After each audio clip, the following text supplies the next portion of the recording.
question is whether Iran, having launched these attacks tonight, and I don't know this, has it finished? Has the scale of it finished? Will this be an end to it? Whether that in and of itself will then, the tone of this whole thing will be turned down. To be honest, I rather suspect it will. I think Iran has, as I said earlier, it's felt it's had to respond, but I do not think it wants a major war with Israel, and it certainly doesn't want, to turn this into a conflict with the USA.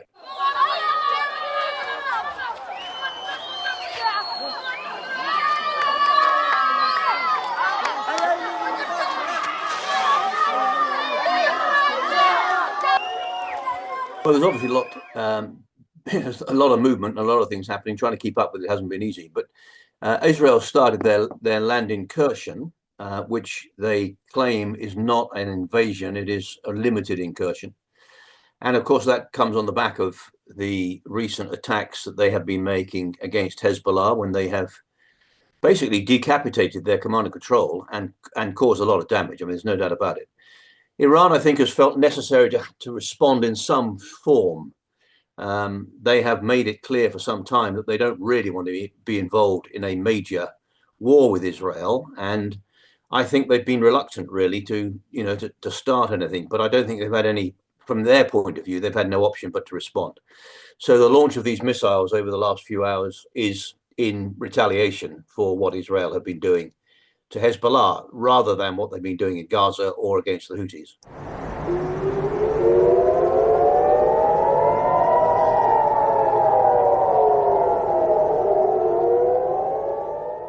It depends how far we want to go back. But if we just go back a couple of weeks, first of all, of course, Israel hit, the numbers are not certain, but certainly 2,000 or 3,000 of Hezbollah people.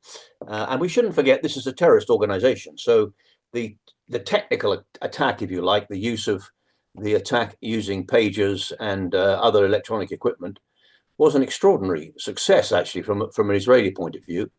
And then, of course, they've targeted and killed not just the head of Hezbollah, but a whole raft of people below him in terms of their chain of command. So they've taken out the commander of their special forces and the chief of staff. They've taken out the chief of operations, the head of training, the head of their rocket division, the chief of drones, and a number of other people. So the leadership of Hezbollah has been hit really hard, and has also the organization as a whole. So those attacks, in conjunction with the air attacks against Hezbollah assets in Lebanon, including Beirut, and their attempts to disrupt Hezbollah's chain of command, their supply chain, and to destroy quite a lot of the missiles and weapons stocks that Hezbollah have got and have been building in Lebanon over these last few years, and of course to attack the tunnel system, has been, one has to say, remarkably successful and at relatively small collateral damage. So I don't think there's any doubt that Hezbollah has been severely, degraded. And then the decision to have this land incursion is quite interesting, because a lot of people worried that they were going to have a major land invasion of Lebanon, certainly up to the river, Litani River. But it looks like Israel are deliberately targeting specific areas, maybe tunnels again, maybe command and control centers, maybe weapon storage and so on.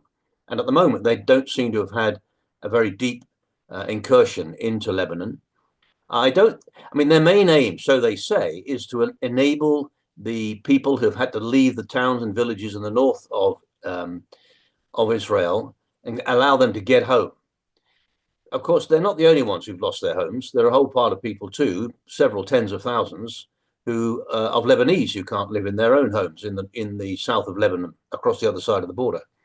And I have to say, I find it difficult to believe that simply having a relatively limited land incursion is going to make much difference to Hezbollah's ability to continue to deliver rockets across the border. But, I may be wrong. The feeling is that Hezbollah have got 100,000 plus rockets. Now, they've been firing a lot of them over many months, but that still leaves them with a big reserve. So it's difficult to see that simply having a limited land incursion across the border is going to enable the Israeli people to go back to their towns and villages. But Israel must be making that calculation. And I have to say, you can't but be impressed with the way they've been conducting this operation over these last few weeks.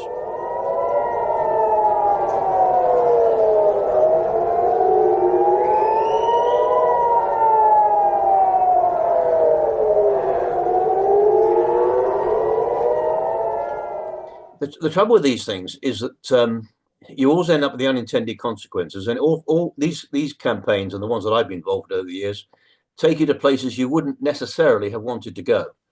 What's been interesting to me is that Israel's attempts to, what they say, to destroy Hamas. I've always felt that's an impossible thing to do. You don't destroy an idea, but to severely degrade Hamas and to overthrow them as a political capability within Gaza, that hasn't finished. So the move across to this other front has, in that sense, been surprising. But I think it's because Hezbollah have been, they've been rocketing northern Israel for certainly since October, since the October 7th massacres. And I think Netanyahu feels that he's on the front foot here.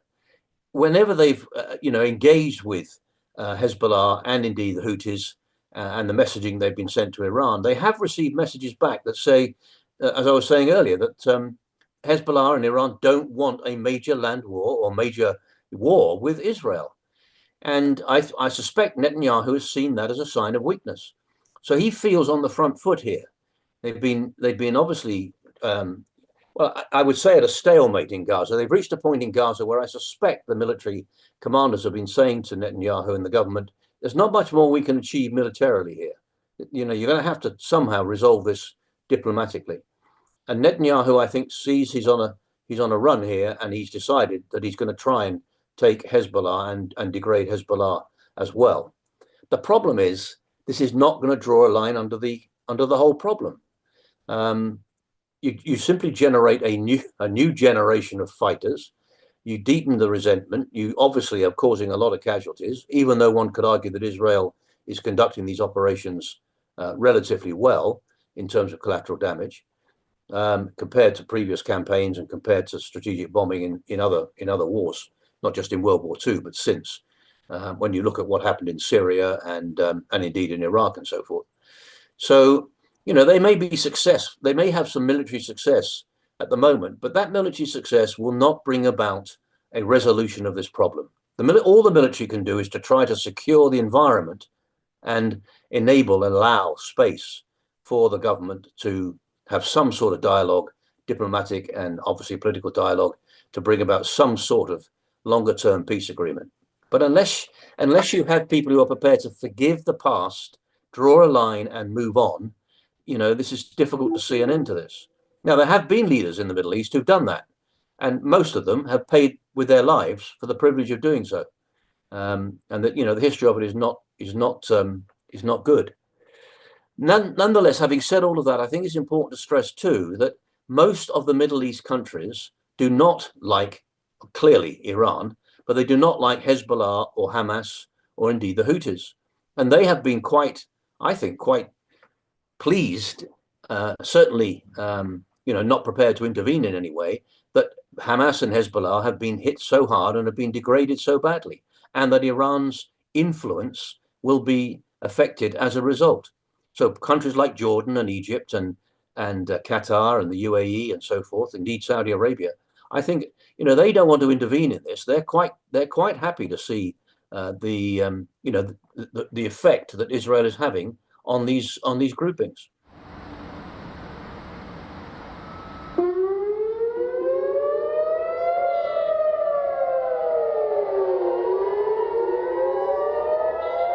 Iran is where it is, and I don't think there's anything changed in terms of the relationships with the rest of the Arab world, and certainly not with Israel. And we shouldn't lose sight of the fact that Iran, Hezbollah, Hamas, and the Houthis, their declared aim is the elimination of Israel.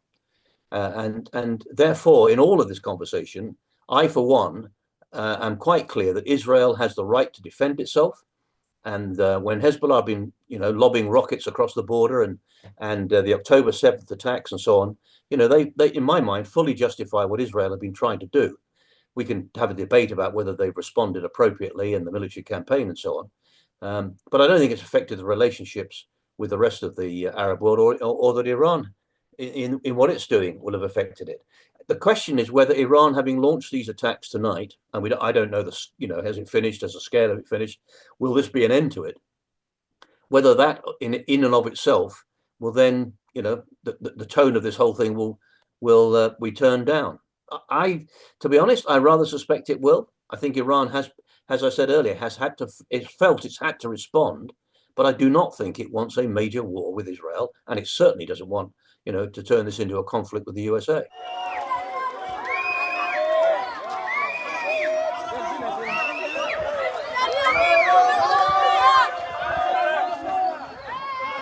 Well, remember the last time that Iran launched around 300 missiles, drones, and rockets and so forth into Israel.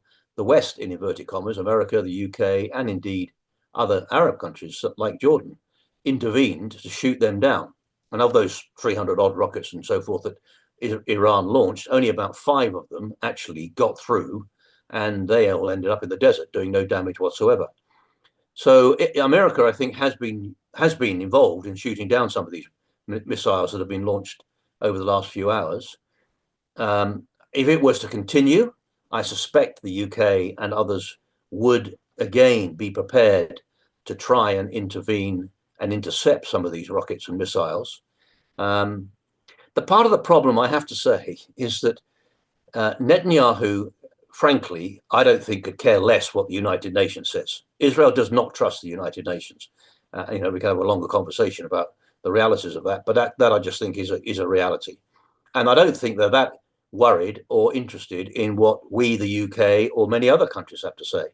The US clearly are influential, but even the US are struggling to get Netanyahu and the government to restrict the way that they're operating at the moment. And that goes back to what I said earlier, in that I think Netanyahu thinks he's on the front foot, and that these other, the people he's fighting are on the back foot, and he wants to press hard and try and do as much damage as he can during a period where, they're able to do so. If this thing were to escalate, then I think the US in particular probably would sense and feel a need to intervene if they believed that Israel was going to suffer, badly from a military attack from Iran. And I may be completely wrong, but I doubt that is going to be the case. As I keep on saying, I don't think Iran wants any, major exchange, major war with Israel.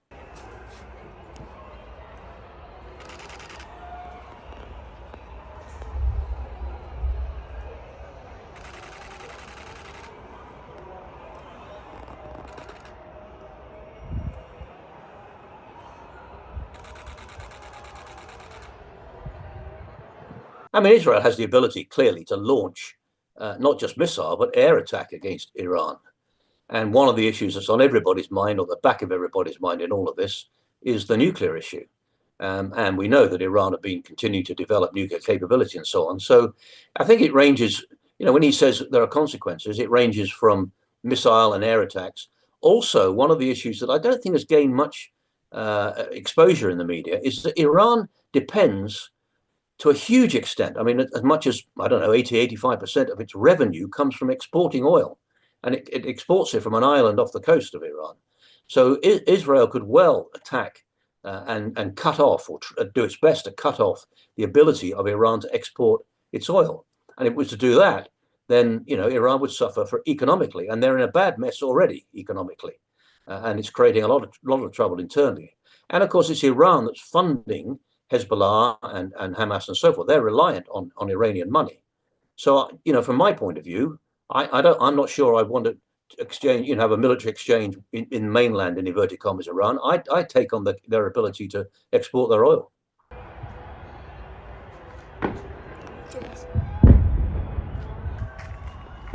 Well, my concern is that that Israel is feeling very confident at the moment and will continue to press hard. Now, I stress what I said before. I think Israel has a perfect right to try and secure its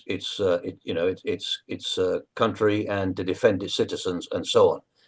But I've been around a long time, so I don't remember 1948, but I do remember 1956 and 67 and 73 and the 80s when Israel invaded Lebanon and everything that's been happening since. This is deeply ingrained stuff. And I strongly believe that the only way that this thing can be resolved in any sense is for senior leaders to have the wisdom and the statesmanship to recognize that they're going to have to start talking properly to one another and draw a line. Now, I say that in the absolute understanding that what happened on October the 7th was, a terrible event. We can't underestimate or can't overestimate, how terrible that was.